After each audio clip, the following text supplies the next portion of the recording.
Hello everyone and welcome back to Lexicon FGO Wanted, the show where we let you know if you want to roll that 5-star. It's time for a highly anticipated SSR Avenger. Wait a minute. I have the strange sense of deja vu. Twice over. It's like I did something long ago and then also did something like last week. Huh, weird. Anyway, this is Wanted, where we talk about the history, lore, mechanics, and more for servants like the Count of Monte Cristo.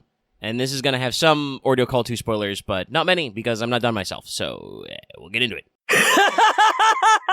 And yes, all of today's transitions are Dante's laughing. Anyway, in case you couldn't tell from the intro joke, we do already have a Wanted on normal Edmond Dantes from a long time ago. It was one of our very early ones.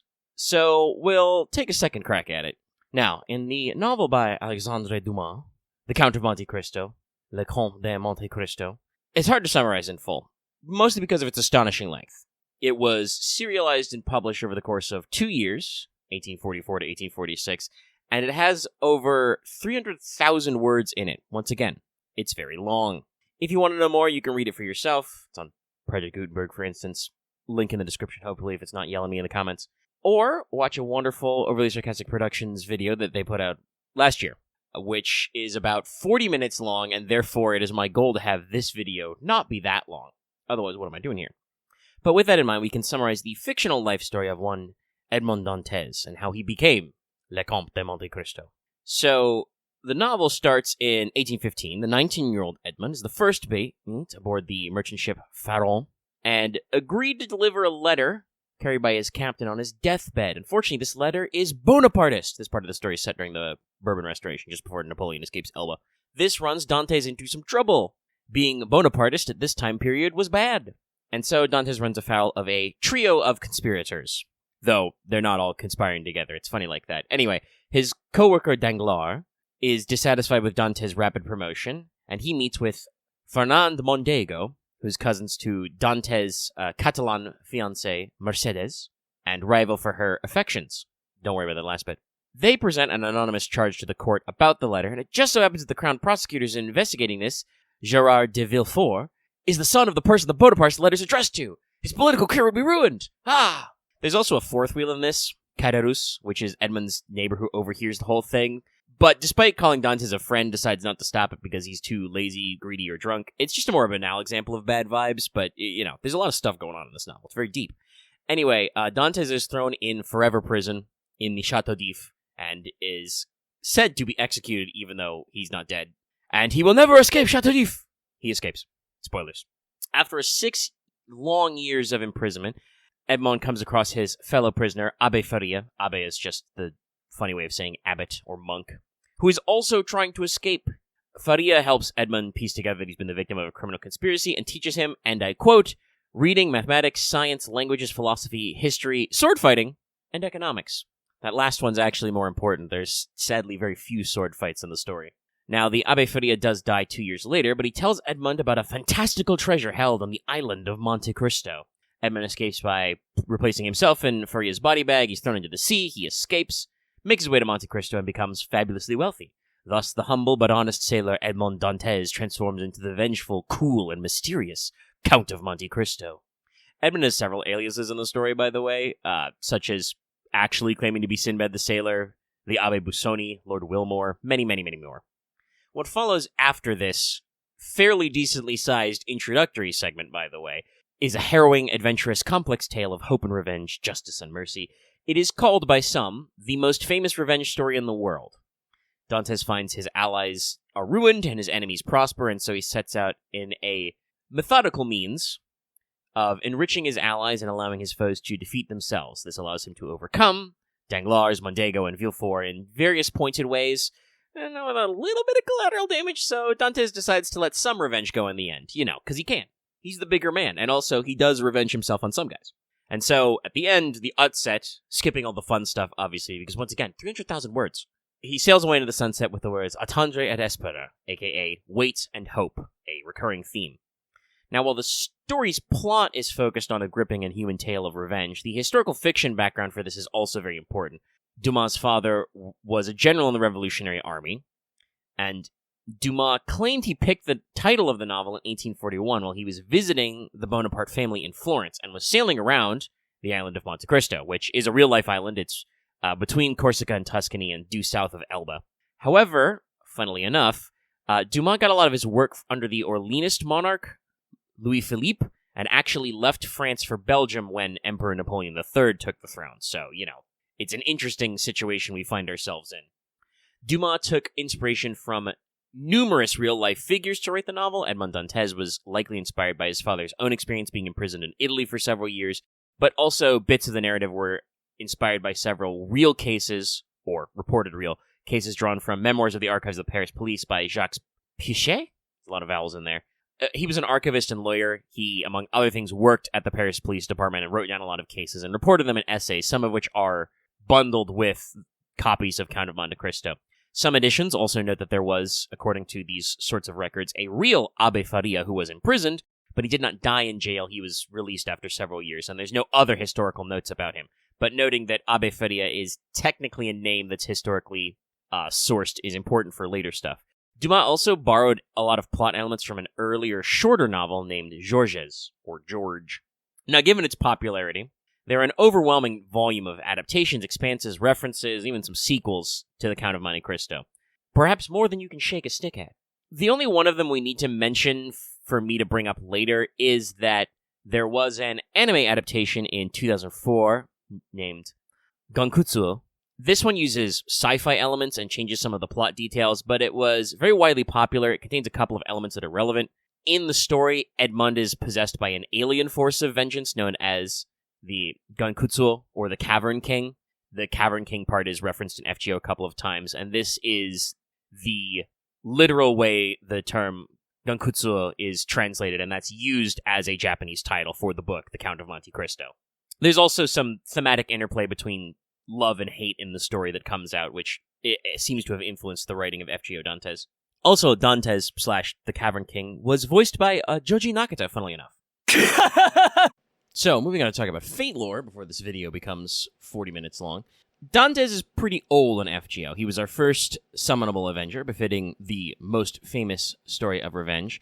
Despite that version being called Edmond Dantes, Dantes refers to himself mostly as the Count or the Cavern King because usually he sees Edmond Dantes as the guy who finished his story arc and resolves his quest for revenge, and sails away with Haiti at the end.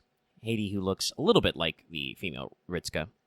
Since Haiti isn't here and Abbe Faria and all those guys aren't here, Dantes kind of sees himself as an incarnation of vengeance, and so he is not exactly his usual self.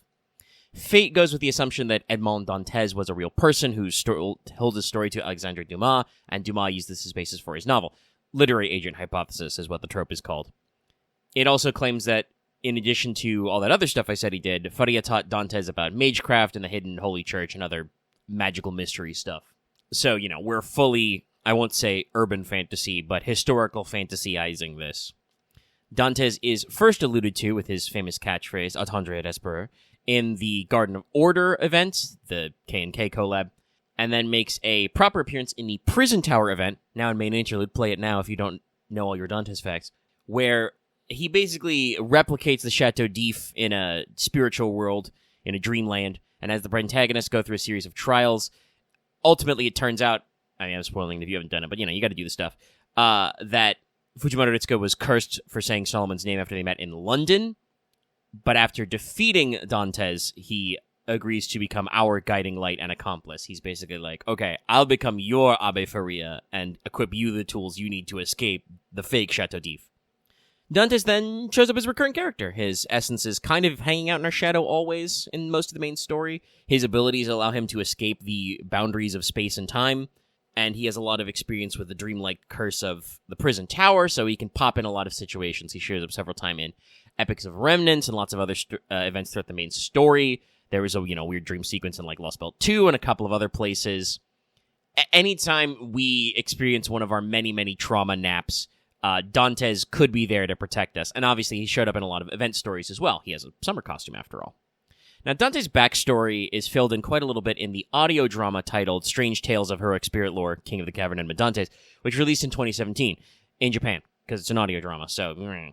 Anyway, this explores some of his personal relationships, has characters on screen for him to interact with, like Haiti and the others.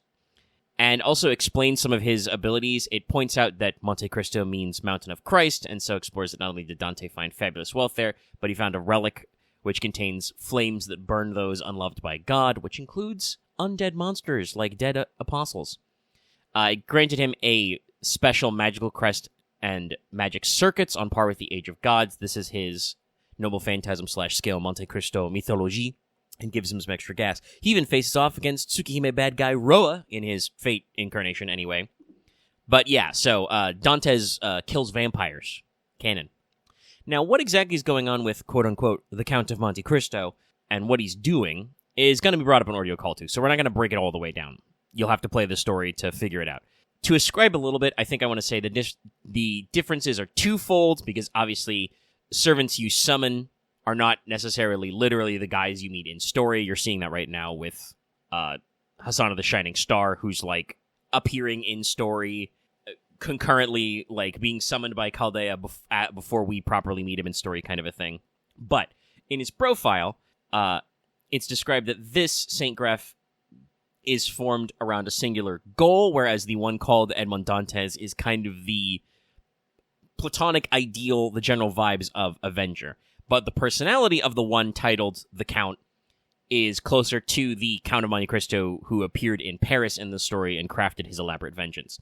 So, of course, this means because fate hates us, the one called Edmond Dantes thinks of himself not so much as Edmond Dantes, and the one that is called the Count acts more like the actual Edmond, or at least one of his personas, because obviously the Count of Monte Cristo is not real. That's a guy that Dante's made up in his head as, damn, I need to be a cool, suave old guy to take over Paris and seek my vengeance. Who would I be? The Count. Honestly, could be alter ego if Dantes wasn't basically, like, permanently linked to the Avenger class, because his story is just all about revenge.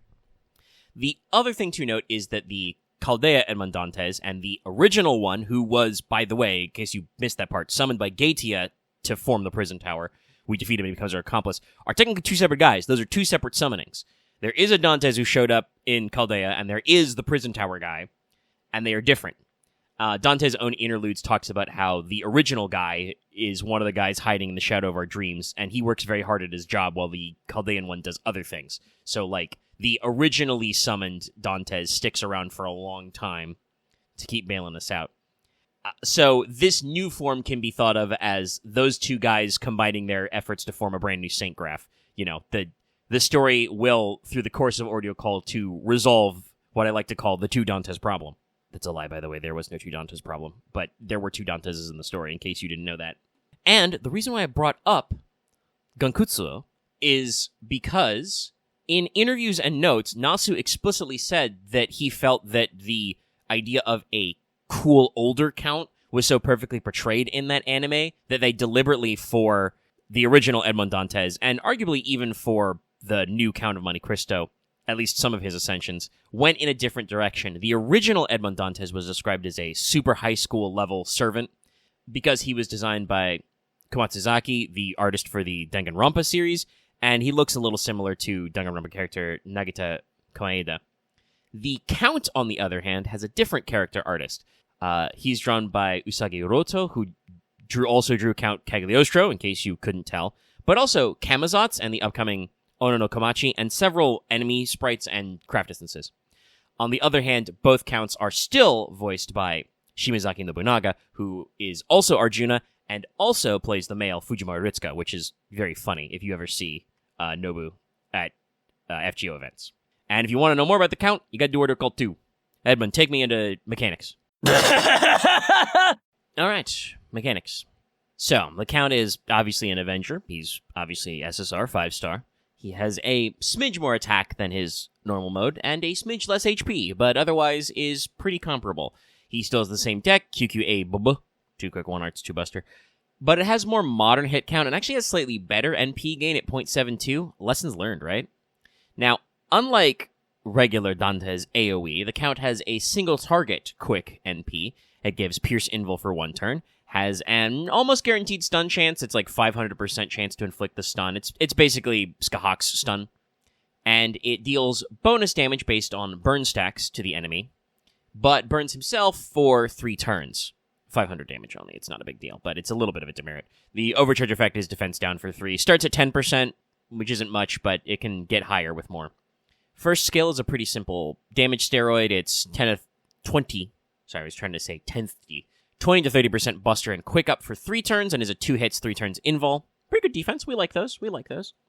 Second skill is a self 20-30% attack up for 3 turns. A on-hit buff that inflicts 500 burn damage when attacking. Both are 3, so the on-attack buff is 3 and the burn is 3. It makes him straight up immune to the poison debuff for 3 turns, and 3 times 3 turns immunity to all other debuffs, so very reliable debuff protection. Final skill is a 30-50% battery, let's go, baby. But also 30-50% crit damage up for 3 turns, and 3 turns of a big star absorb. The passives are Avenger for defensive NP gain, Oblivion Correction EX for permanent 12% crit damage up, and Self-Replenishment D for 3% NP per turn. So that's a little low, but because of his higher NP gain and his big battery, that's going to mean that you don't have to worry about that too much. The count is very straightforward, single-minded even. He's there to kill bosses, and enemies in farming waves that have boss-like HP. His NP has phenomenal hit counts, it's 10 hits. So that should get you pretty good on your NP refund. It should generate you a boatload of stars. And perhaps if you're hitting an overgauge on guys with, bars, break bars, or overkill on a single enemy with lots of HP, you can get some good refund. And obviously then the following turn, you turn that into big crits.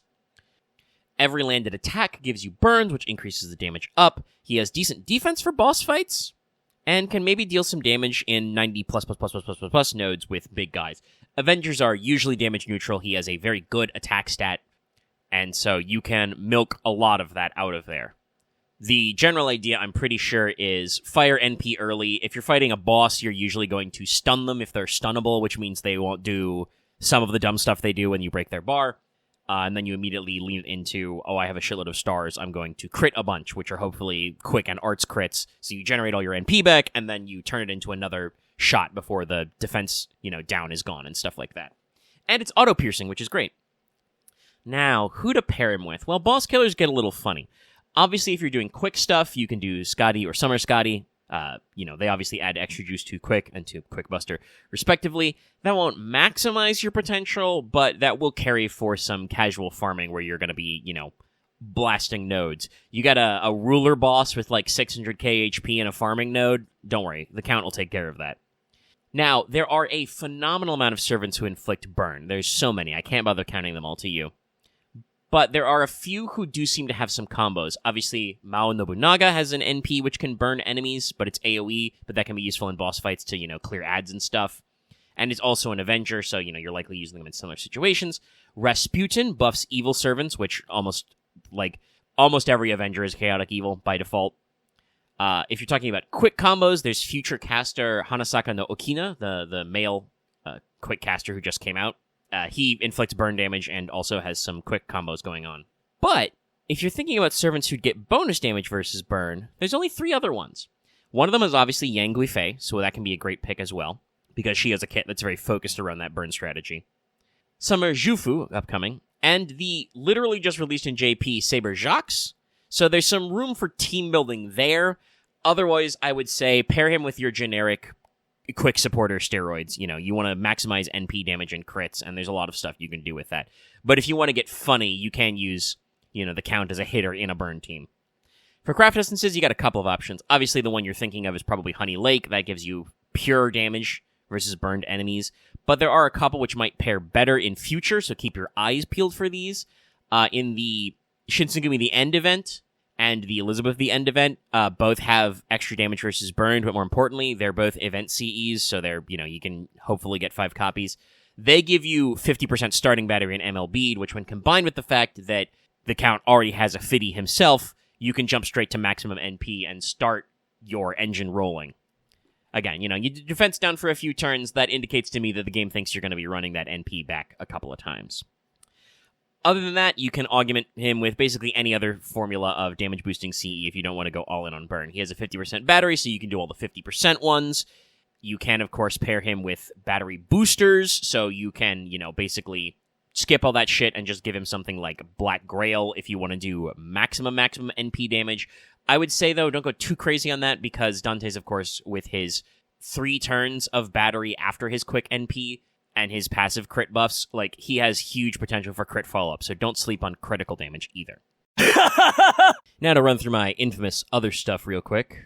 Ascension is mats only because Avenger. It will take 10 bottles of ashes, but that shouldn't mean too much trouble. Skills are also mats only. He'll take a few chains at the front. The more important one is that he's going to need 15 of the brand new golden cauldrons per skill. It's the other new mat from Ordeal Call 2, since Mary, uses the other one. So have fun with that one, gang. Now, the count is limited, so you're going to get a chance to pick him up during Ordeal Call 2's 4th summon banner. And, of course, there will be a weekly Avenger campaign and an extra duel campaign next year. Grand Duel Extra. Sorry, that was written really weird. But also, since it's pretty new, you get a couple of other chances next year, such as during the Ordeal Call 2 Clear campaign and the Road to Final Champion commemoration, because he is a limited unit tied to MSQ, and as a proper limited, he is on all future Lucky Bag summons everywhere. This is why we say limiteds are easier to summon than story locked. But that is about it. Let the flames of vengeance burn you and illuminate the path of hope, if that sounded cool. We'll be back to Let's Talk FGO soon. Get ready for our thoughts on id. We'll be working through that, our summary and recap and feelingsies soon. And be sure to check out previous episodes of our podcast, Let's Talk FGO, for info. And check out previous episodes of Wanted if you want to know more about Mary Alter. That means it's time for the full-blown outro. So, if you're watching this video, feed us a like. Give a comment down below how you're doing on stuff. Like I said, I haven't finished id, so no spoilers in the comments. But you can leave your other commentations below. You can join our Discord, where we have a rolling thread. And we have a spoiler thread if you actually want to talk about the story spoilers. You can go there, among many other things on our Discord. You can consider subscribing to the channel and making sure to ring the bell so you always know we're posting new videos so you can watch the new videos. That's also very important. Please watch our videos and streams. Because we do that too. We're streaming and stuff. Check us out. You can consider joining channel memberships too to get access to badges and emotes. Badges appear in your comments as you can use the emotes, also on live streams. And consider supporting us on Patreon. At the $5 a month level, you could have gotten this video early. You can get other videos early as well, and many other benefits. Check it out in the links below. I will have a special shout-out to our most highest tier patrons after a musical outro.